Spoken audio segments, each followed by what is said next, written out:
우리는 인생 여정, 인생길을 여정이라고 표현하기도 하죠. journey라고 하죠. 그래서 여행길이다 이렇게 표현합니다.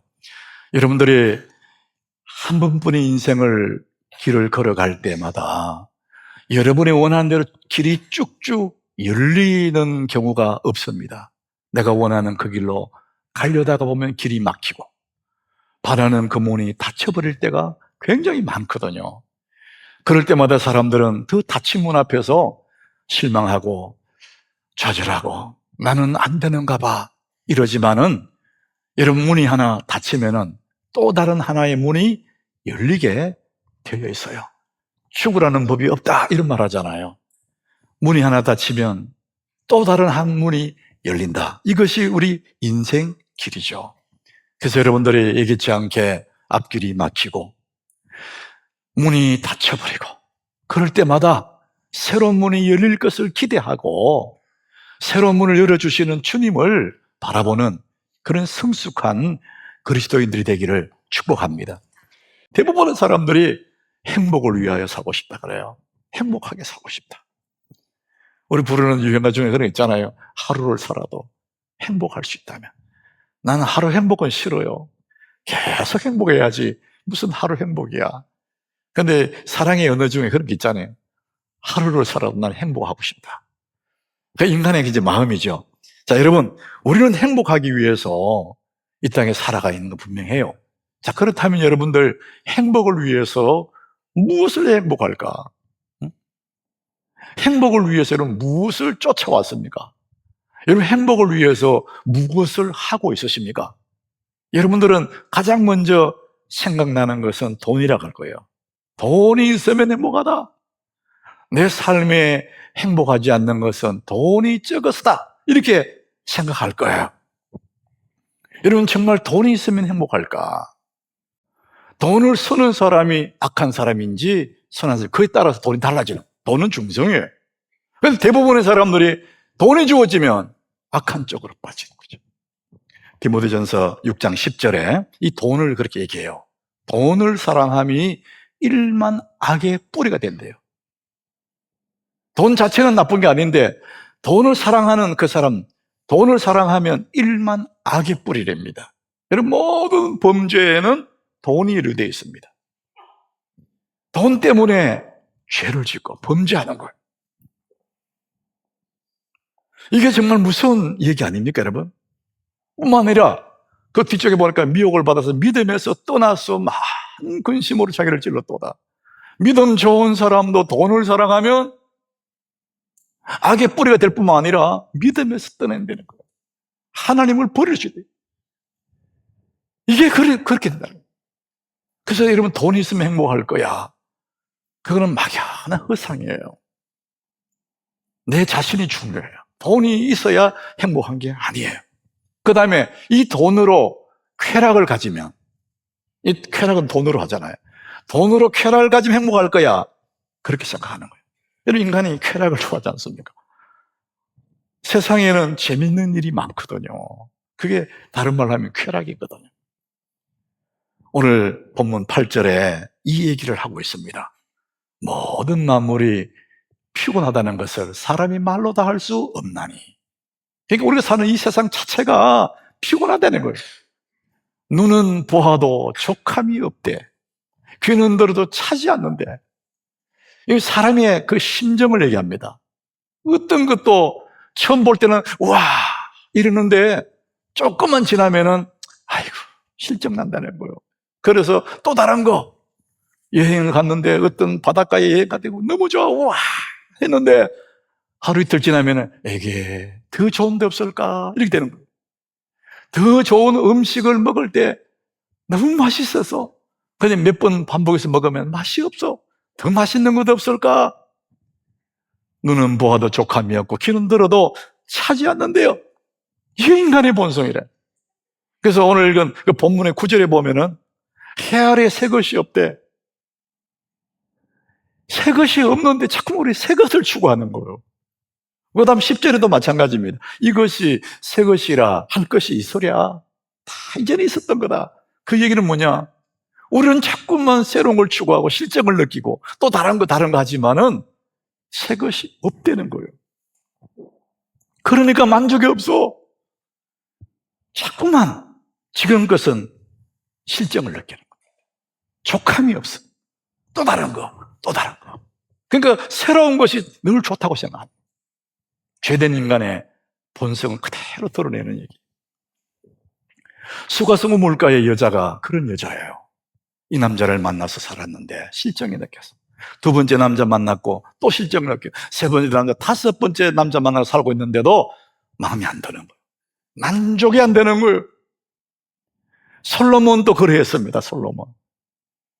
열왕기상 11장 3절에 보면 솔로몬의 여인이요 얼마나 많은지. 후궁이 700이야. 첩이 300명. 합해서 1000명의 여자가 둘러싸여 있는 거예요. 근데 사람들은 자꾸만 실정을 느껴. 눈은 봐도 족함이 없어. 귀는 들어도 차지 않아. 자꾸만 새로운 거. 그러니 우리가 무엇을 해도 만족이 없는 거예요. 인간 자체가 흙이 졌어, 흙이. 늘 배고파. 늘 목말라. 뭘 해도 만족이 안 돼. 허전하고 헛헛하고 텅 빈 것 같고. 여러분 한번 살아오면서 그런 많이 경험했을 거예요. 이번에 이것만 이루어주면 내가 좋을 거야. 가보니까 있습니까? 또 아니요. 늘 그래. 여러분 왜 그럴까요? 왜 사람이 이렇게 이것도 하고 저것도 해도 왜 만족이 안 될까? 왜 내가 속이 늘 허전하고 이 영혼의 갈증이 늘 느껴질까? 이것을 성경은 정확하게 이렇게 말해요. 전도서 3장 11절이에요. 그 이유를 설명합니다. 우리 같이 읽어보겠습니다.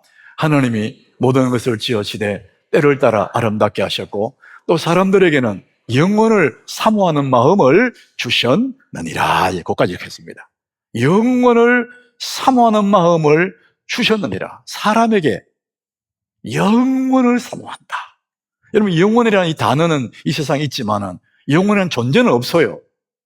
영원은 하나님에게 속한 단어거든요. 다 이 땅에서는 영원하지 않습니다. 영원한 것은 하나님밖에 없는데 우리는 그 영원을 사모하는 마음이 내 속에 있다는 거예요.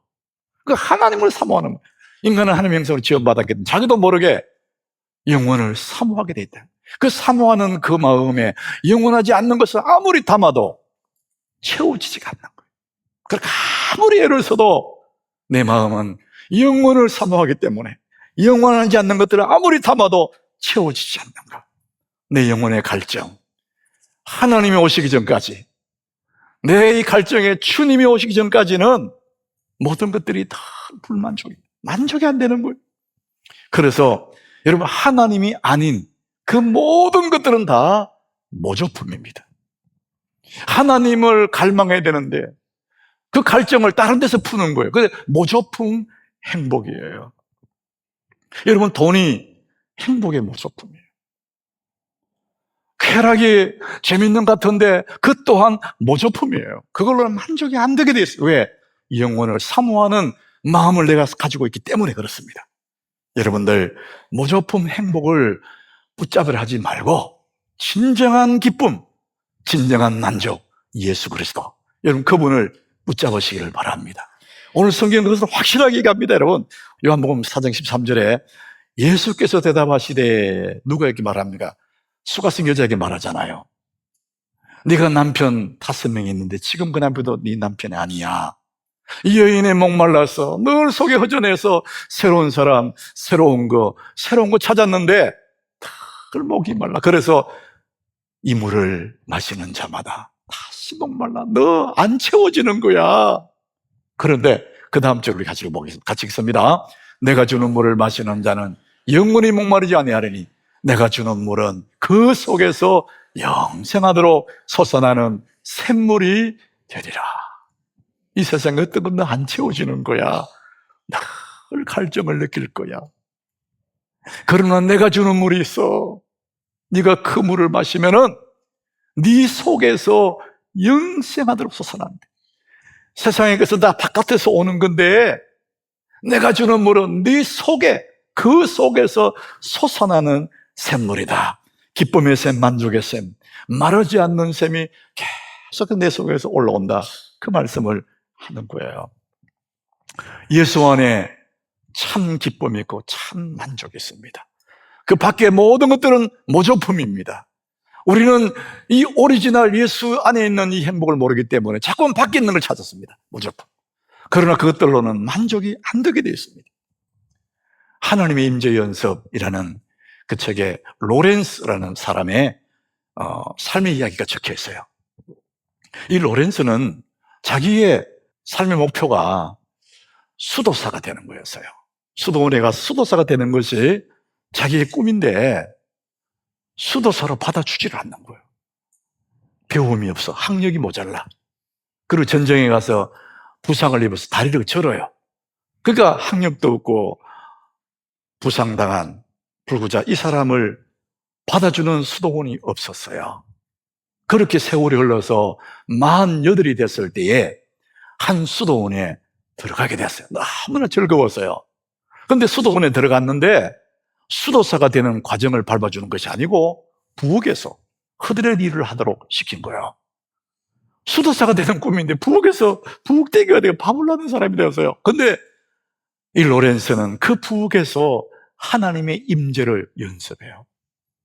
불을 떼고 밥을 만들 때마다 마음 다해서 그 음식을 만들면서 기도합니다. 하나님, 이 음식을 먹는 사람들 한없는 평강을 누리게 해주십시오. 기쁘게 그 음식을 만드는. 그리고 음식 다 먹고 그릇이 오면 그릇을 닦을 때에 성찬식을 하는 기분으로 그렇게 귀하게 설거지도 하고, 이렇게 한 달이 가고 1년이 가고 세월이 흘러가요. 근데 그 사람들을, 이 로렌스를 옆에서 보고 있는 사람들이 증언을 했습니다. 옆에서 보니까 그는 놀랍도록 주님을 닮아가고 있었습니다. 마음이 답답하고 괴로운 사제들이 답답한 마음을 풀 길이 없었는데 로렌스가 있는 부엌에 가면 이상하게 마음이 편안해지고 그 부엌에 하나님 임재가 가득한 것을 느껴진대요. 그래서 그는 그냥 부엌에서 흐드러지만 하고 있는데도 그가 있는 그 자리에 하나님 임재가 충만하고, 괴롭고 답답한 사람들 그곳만 가면은 마음이 편안해진 것을 경험하게 되게 됩니다. 세월이 흘러서 평신도인 이 로렌스가 그 수도원의 원장으로 그렇게 헌신하다가 세상을 떠나갔답니다.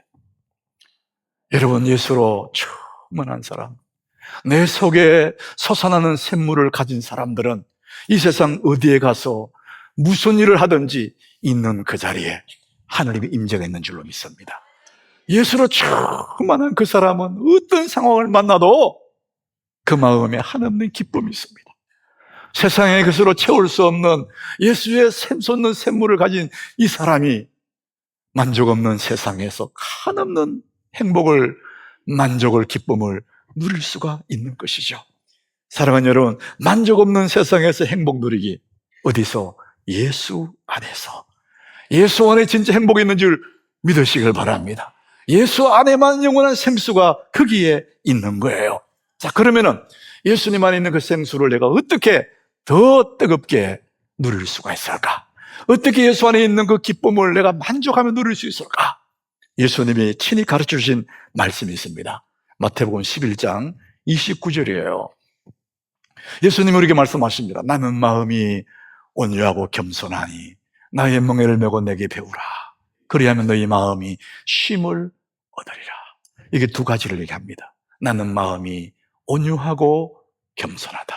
예수의 마음이에요. 여러분, 겸손하다 그 말은, 온유하다 말은 따뜻하다는 것이고, 겸손하다 그 말은 낮다. 마음이 아주 낮다는 거예요. 나는 마음이 따뜻하고 마음이 낮아. 온유하고 겸손하다. 여러분, 겸손한 자리에 내려가면 하나님의 은혜가 거기에 있어요. 저는 우리 하나님 교회 성도에게 자주 말씀드려요. 하나님의 은혜는 물과 같다고. 여러분, 물은 높은 곳에서 낮은 곳으로 가지 않습니까? 물을 얻으려면 골짜기에 들어가야 돼요. 그게 물이 있는 거거든요. 그 골짜기에 하나님의 은혜가, 예수님 말씀하시면 네 속에 솟아나는 그 샘물이 거기에 흐를 줄로 믿습니다. 우리가 하나님의 은혜를 경험하려면 내 마음의 자세를 확 낮춰야 됩니다. 겸손의 자리에 하나님의 은혜가 임하는 것입니다. 여러분, 마음 다해 겸손의 연습을 하셔야 됩니다. 여러분, 이 겸손, 어떻게 하면 우리가 정말 겸손의 자리에 들어갈 수 있을까? 아주 쉬운 방법이 뭐냐? 감사하는 것입니다. 여러분, 마음 다해서 하나님 감사합니다 할 때 나도 모르게 마음의 태도가 확 낮아집니다. 사람들에게 고맙습니다, 감사합니다, 자기도 모르게 내 마음이 확 낮아져요. 여러분, 감사가요, 겸손하는 데 가장 좋은 방법입니다. 자기를 낮추면 그냥 겸손해집니다. 그게 하나님의 은혜가 임하는 거거든요. 여러분, 저는 요즘은 거의 안 가는데 찜질방을 참 좋아했거든요. 한국 사람들 찜질방 들어가서 뜨거운 땀 흘리는 거 좋아하잖아요. 근데 그보다 더 뜨거운 곳이 있습니다. 불가마지, 불가마. 얼마나 뜨거운, 손 한 번 막 갖다 놓고 막 진짜 막 열이 확 나는 불가마. 사우나 정도보다는 이 불가마 들어가는 거예요. 그래서 한국 사람들이 불가마 좋아하거든요. 머리에 막 수건 딱, 여기 뭐 양머리 딱 폼자고 만들어가지고 딱 들어가서 앉아가 땀을 쭉 닦는 사람이 앉아있다. 그 뜨거운데 왜 앉아있어요? 저는 따로 들어가면 너무 뜨겁더라고. 들어가면서 입마가 들어가요. 좀 앉았으면 도저히 못 참겠어. 나가자. 그러면은요, 너 이것도 못 참아가 그렇게 인내심이 없어서 어떻게 목회하겠냐고. 참아. 인내심, 목회는 인내야. 그때 내가 반격합니다. 너는 체질이 지옥 체질 아니냐? 뜨거운 거 좋아하는 나는 뜨거운 거 싫어해. 나는 체질이 천국 체질이야. 그래서 나와버려. 웃자고 하는 얘기지만 여러분, 사람 체질적으로요, 불행한 체질을 가진 사람이 있어요. 이 사람은 사고방식 자체가 불행한 체질을 가진 사람이야. 웬만한 일을 웃지도 않아. 웬만한 일에 감동도 안 해요. 피식 웃고 안 웃어요. 웬만한 일에 감사 안 합니다. 이것은 바로 이건 불행의 체질을 가진 사람이죠. 근데 여러분, 정말 하나님의 은혜의 체질을 가진 사람, 만족의 체질을 가진 사람, 천국의 체질을 가진 사람들은요, 작은 일에 다 감사하는 거예요. 범사에 감사를 하잖아요. 조그만 일에도 너무 감사하다. 사랑하는 여러분, 감사하시기 바랍니다. 여러분, 감사의 체질이 되기를 축복합니다. 그러면 우리 모든 상황 속에서 하나님의 은혜가 나한테 확 몰려오는 것을 우리는 늘 경험할 수가 있습니다. 온유하고 겸손한 낮은 자리에 머물면 하나님의 은혜가 거기에 몰려오는 것이죠. 자, 우리가 그러면 어떻게 이 감사하면 겸손해지는데 어떻게 하면 잘 감사할 수 있을까? 어떻게 하면 감사의 체질로 만들 수가 있을까? 그 또한 예수님 가르쳐 주셨어요. 아까 읽었던 11장 29절, 마태복음 11장 29절, 우리 같이 읽어봅니다. 나는 마음이 온유하고 겸손하니 나의 멍에를 메고 내게 배우라. 그리하면 너의 마음이 쉼을 얻으리. 온유하고 겸손한 그 마음은 어떻게 되느냐? 나의 멍에를 메고 내게 배우라 그랬어요. 여러분, 배운다는 것은 학습하는 거예요. 애를 써서 학습하는 거예요. 다른 말로 하면 훈련받습니다. 연습하는 거예요. 여러분, 학습의 과정은 어느 날 갑자기 그게 아닙니다. 과정이 필요합니다. 조금씩 배워가는 거예요. 그래서 학습에 배워가 훈련받는 겁니다. 너는 내 멍에를 내게 배워라. 예수의 그 겸손한 마음을 조금씩 연습 배워가는 겁니다. 그러면 자기도 모르게 어느 날 느끼게 돼요. 주님 닮아 있는 것을 조금씩. 그래서 우리는 평생에 하나님 앞에 이 온유하고 겸손한 예수의 마음을 연습해 가는 거예요. 그래서 우리 삶 속에서 겸손한 연습, 감사합니다. 주님 감사해요. 작은 일에 늘 감사할 때 우리는 어느 날 나도 모르게 주님의 온유한 겸손한 사람으로 주님 닮아 있는 자기를 발견하게 될 거예요. 여러분 모두가 이 은혜 있기를 축복합니다. 우리에게는 주님 주시는 영원히 목마르지 않는 샘물 같은 기쁨, 생수가 내 속에 있습니다. 우리는 이제 이 생수를 다른 사람에게 흘려보내는 것, 이것이 이제 우리 남은 인생의 목표예요. 내게 있는 이 생수를 다른 사람에게 흘려 보내는 겁니다. 우리 본문 14절, 요한복음 14절 한 번 더 읽어보겠습니다.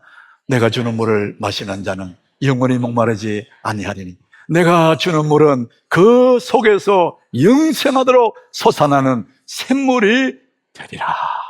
우리에게는 이 샘물을 가진 사람들입니다. 이제는 우리 샘물을 흘려 보내는 거야. 코리덴 붐 여사라는 분이 있어요. 네덜란드 크리스찬인데 세계 2차 대전 끝날 무렵에 자기 집에 유대인들을 숨겨줬다는 그 죄목 때문에 가족이 다 나치 수용소에 끌려갔습니다. 감옥에 들어가게 된 거예요. 선한 일을 하다가 감옥에 들어가게 됐어요. 이 코리덴 붐 이 아가씨가 언니와 함께 감옥에 들어갔습니다. 근데 언니는 몸이 너무 약했어요. 폐결핵이 있는 거예요. 여러분, 폐결핵은 잘 먹어야 되는데 감옥에서 어떻게 잘 먹을 수 있습니까? 그래서 이 코르데붐 이 동생이 언니를 위해서 비타민, 알약 비타민이 아니고 그 당시에는 물 비타민이랍니다. 갈색 병에다가 비타민을 넣어서 갖고 들어갔어요. 그리고 감옥에서 빵을 나눠주면 그 빵을 먹을 때 언니를 위해서 그 비타민을 찍어서 언니를 먹인 거예요. 최소한의 영양을 공급을 했습니다. 그래야 언니가 이 폐결핵이 더 도지지 않으니까. 그래서 아껴서 조금 찍어서 언니에게 먹였는데 그걸 보던 주변에 있는 다른 감옥의 그 죄수들이 우리도 좀 찍어 먹자 그러더랍니다. 그래서 언니에게 물어서 언니 다른 사람들도 빵에 좀 찍어 먹자 그러는데 어떻게? 믿음 좋은 언니가 나눠주라고 그러더래요. 그래서 이 동생이 다른 사람한테 빵에 찍어서 줬습니다. 그러면 조그마한 병이 있는 건데 금방 사라지잖아요. 그래서 언니가 주라 그러니까 줬답니다. 그런데 하루가 지나고 일주일이 지나고 계속 가도 계속 그 속에 안 마르는 거예요. 이 비타민이. 이 동생이 깜짝 놀라서 언니 이상해. 비타민이 계속 나와.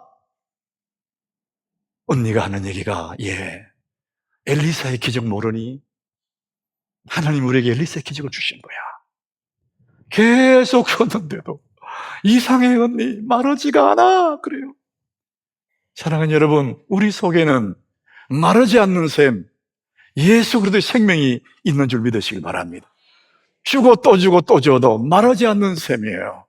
퍼올리고 퍼올려도 마르지 않는 샘을 우리는 가지고 있습니다. 이 샘의 물을 마시는 자마다 영원히 목마르지 않는 영원히 사는 영생을 얻게 되는 그 생수를 우리가 가지고 있습니다. 우리는 이 생명의 예수 그리스도를 내가 노력으로 받은 것도 아니고 그래서 하나님 은혜로 나도 모르게 예수의 생명을 얻게 되었으니 얼마나 감사합니까? 그래서 우리는 그 주님의 사랑에 큰 빚을 진 사람이에요. 하나님 은혜에 말할 수 없는 빚을 진 사람입니다. 영원하지 않는 내 인생이 영원한 생명을 얻었으니까 얼마나 큰 빚을 졌습니까? 자, 그래서 우리의 남은 날 동안 해야 될 일이 뭐냐? 시편 103장 2절입니다. 우리의 남은 날들 해야 될 일인데 우리 같이 읽어봅니다. 내 영혼아 여호와를 송축하며 그의 모든 은택을 잊지 말지어다. 평생에 내게 베푸신 하나님 은혜를 잊지 말고 사랑의 빚진 자로서 은혜의 빚진 자로서 이제는 은혜의 그 빚을 갖는 마음으로 내 안에 있는 이 영혼이 마르지 않는 생수를 나누어주는 그 삶 얼마나 멋진 삶입니까?